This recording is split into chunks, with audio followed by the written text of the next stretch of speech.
വളരെക്കാലം മുമ്പ് ഒരു ഗ്രാമത്തിൽ ഒരു കർഷകനുണ്ടായിരുന്നു. എല്ലാ ദിവസവും അദ്ദേഹം തന്റെ കൃഷിയിടത്തിൽ കഠിനാധ്വാനം ചെയ്തു. പച്ചക്കറികളും പഴങ്ങളും വളർത്തി. അദ്ദേഹം ദരിദ്രനായിരുന്നു, പക്ഷേ ദയയുള്ളവനും സത്യസന്ധനുമായിരുന്നു. ഒരു വൈകുന്നേരം, ഒരു നീണ്ട ദിവസത്തെ ജോലിക്ക് ശേഷം, കർഷകൻ വിശ്രമിക്കാൻ ഒരു മരത്തിനടിയിൽ ഇരുന്നു. പെട്ടെന്ന് ഒരു തിളക്കമുള്ള വെളിച്ചം അവന്റെ മുന്നിൽ പ്രത്യക്ഷപ്പെട്ടു. വെളിച്ചത്തിൽ നിന്ന് ഒരു മാലാഖ പുറത്തുവന്നു. അവൾക്ക് വെളുത്ത ചിറകുകളും തിളങ്ങുന്ന മുഖവുമുണ്ട്. കർഷകൻ അത്ഭുതപ്പെട്ടു. പെട്ടെന്ന് എഴുന്നേറ്റു. ഭയപ്പെടേണ്ട, മാലാഖ ദയയോട് പറഞ്ഞു. ഞാൻ സ്വർഗത്തിൽ നിന്നാണ് വന്നത്. ദൈവം നിങ്ങളുടെ കഠിനാധ്വാനവും നല്ല ഹൃദയവും കണ്ടു.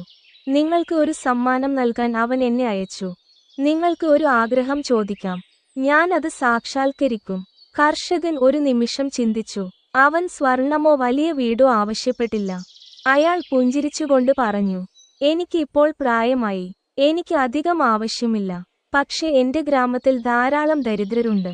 എല്ലാവർക്കും ദിവസവും കഴിക്കാൻ ആവശ്യത്തിന് ഭക്ഷണം ഉറപ്പാക്കുക. മാലാഖ പറഞ്ഞു, നീ ഒരു നല്ല മനുഷ്യനാണ്. നിന്റെ ദയാപൂർവമായ ആഗ്രഹം കാരണം നിന്റെ ഗ്രാമത്തിന് മാത്രമല്ല, നിനക്ക് ആവശ്യമുള്ളതെല്ലാം നിനക്കും ലഭിക്കും. നിന്റെ ഹൃദയം സ്നേഹത്താൽ നിറഞ്ഞിരിക്കുന്നു. അതാണ് ഏറ്റവും വലിയ സമ്മാനം. മാലാഖ അപ്രത്യക്ഷയായി. അന്നുമുതൽ കർഷകന്റെ വിളകൾ എക്കാലത്തേക്കാളും നന്നായി വളർന്നു. അവന്റെ ഗ്രാമത്തിൽ ആരും പിന്നീട് ദാരിദ്ര്യം അനുഭവിച്ചില്ല. ധാർമ്മികത, ദയയുള്ള ഹൃദയം യഥാർത്ഥ അനുഗ്രഹങ്ങൾ കൊണ്ടുവരുന്നു.